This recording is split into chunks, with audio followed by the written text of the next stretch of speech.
ഇന്ന് ഞങ്ങൾക്ക് 3 പേർക്ക് ഓഫ് ആയതുകൊണ്ട് തന്നെ രാവിലെ ഫുഡ് കഴിച്ച് കഴിഞ്ഞിട്ട് പിന്നെ എണീക്കണത് ഈവനിങ് ആണ്.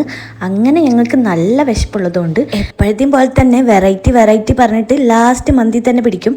അങ്ങനെ ഞങ്ങൾ മന്തി കഴിക്കാൻ തന്നെയാണ് കേട്ടോ ഒന്നും വന്നത്. മന്തി ഷോപ്പിൽ വന്ന് ഞങ്ങൾ ആലോചിച്ചിരിക്കുന്നത് കണ്ട് കഴിഞ്ഞാൽ ഇവിടെ വേറെ എന്തെങ്കിലും വെറൈറ്റി ഉള്ള പോലെ ഇരിക്കും. അത് വേറെ ഒന്നല്ല കേട്ടോ, ഈ അൽഫാമിൻ്റെ കൺഫ്യൂഷനാണ്. പിന്നെ ഏറ്റവും ഫസ്റ്റ് സ്പൈസി മന്തി കിട്ടുമെന്ന് പറഞ്ഞപ്പോൾ അത് തന്നെ ഓർഡർ ചെയ്തു. മന്തിയാണ് കഴിക്കുന്നത്. പിന്നെ ഇവിടെ മന്തി കഴിക്കണതിൻ്റെ കൂടെ തന്നെ ഏത് സിനിമയ്ക്ക് പോകുമെന്ന് ആലോചിച്ചിരിക്കുകയാണ് കേട്ടോ ഞങ്ങൾ. പിന്നെ കാന്താര കാണാൻ ഞങ്ങൾക്ക് വലിയ ഇൻട്രസ്റ്റ് ഇല്ലാത്ത എന്താണെന്ന് വെച്ചാൽ ഫസ്റ്റ് കണ്ടിട്ടില്ല, പിന്നെ എന്തിനാണ് കാണുന്നതെന്ന് വിചാരിച്ചു.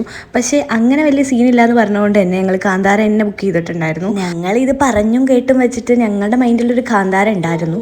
പക്ഷെ അതിന്ന് നേരെ ഓപ്പോസിറ്റ് ആയിട്ടുള്ള പടമായിരുന്നു. അതുകൊണ്ട് തന്നെ ഞങ്ങൾക്ക് ഇഷ്ടപ്പെട്ടു. പിന്നെ എല്ലാവർക്കും അറിയുന്ന പോലെ തന്നെ ഇതിൻ്റെ മേക്കിങ്ങും അതെല്ലാം അടിപൊളിയായിട്ടുണ്ടായിരുന്നു കേട്ടോ. അത് കഴിഞ്ഞ് പോകാൻ നേരത്തെ തൊട്ടടുത്ത പാർക്കിൽ ഒരു ഊഞ്ഞാൽ കണ്ടപ്പോൾ ഇരുന്ന് ഊഞ്ഞാലാടാൻ തോന്നി. അങ്ങനെ അതൊക്കെ കഴിഞ്ഞ് നേരെ റൂമിലേക്ക് പോയി കേട്ടോ. അപ്പോൾ അത്രയേ ഉള്ളൂ. ചേട്ടാ.